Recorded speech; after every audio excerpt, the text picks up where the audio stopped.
کیوں اداس پھرتے ہو؟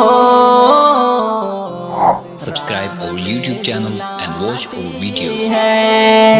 آؤ اے مسلمانوں،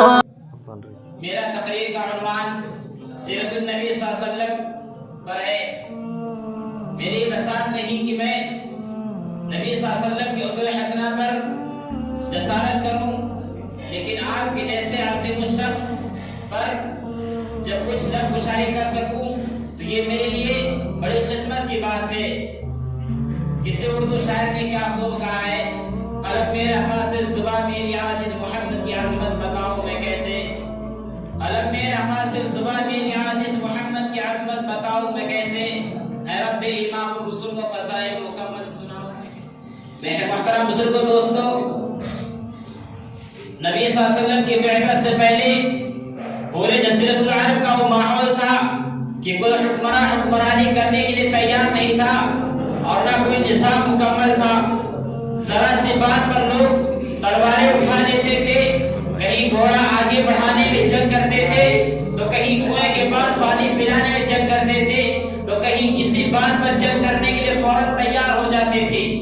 اور ان کی جنگ ایک دن کے لیے نہ دو دن کے لیے بلکہ 40 سال تک ان کی جنگ چلتی تھی، اور وہ اپنے خاندان میں وصیت کر جاتے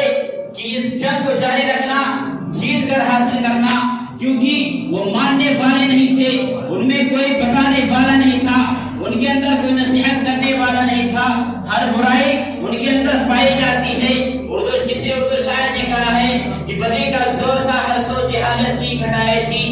بدی کا زور تھا ہر سو جہالت کی گھٹائے تھی، فساد و ظلم کی چاروں طرف پھیلی ہوائیں تھی، ذرا سی بات پر تلوار چل جاتی تھی آپس میں، پھر جنگ آتی نہ تھی نوچار کے بس میں۔ اگر لڑکی کی پیدائش کا گھر میں ذکر سن لیتے تو اس معصوم کو زندہ زمین میں دفن کر دیتے۔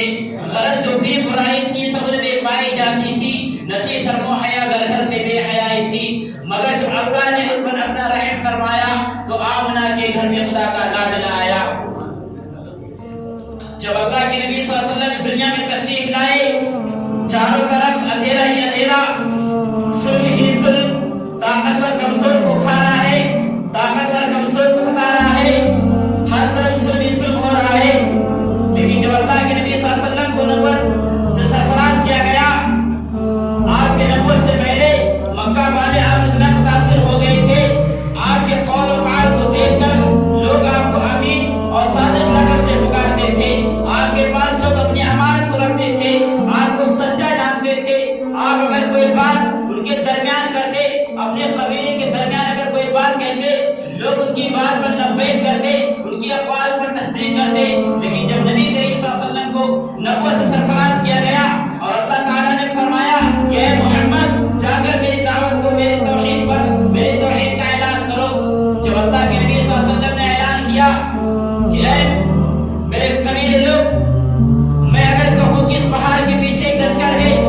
جو تم پر ابھی حملہ کرنے والا ہے، کیا تم میری بات کو سچ مانو گے؟ تمام لوگ جانتے تھے کہ آپ سچ بولتے ہیں، آپ کبھی جھوٹ بول ہی نہیں سکتے۔ تمام لوگ ایک آواز ہو کر بولے کہ آپ تو آمین ہیں، آپ تو صادق ہیں، سچ بولنے والے ہیں، آپ جھوٹ کیسے بول سکتے ہیں؟ تو پھر اللہ کے نبی صلی اللہ علیہ وسلم نے فرمایا کہ ایک اللہ کی عبادت کرو، ان غیر اللہ کی عبادت کرنا چھوڑ دو، ان کے آگے سردار دیش ہونا چھوڑ دو، ان سے اپنی گناہیں مانگنا چھوڑ دو۔ جو لوگ آپ کو آمین اور صادق لقب سے پکارتے تھے، آپ کے پاس اپنی امانت رکھتے تھے، آپ کے بات پر فوراً تصدیق کرتے تھے، وہی آپ کو برے القاب سے پکارنے لگتے ہیں۔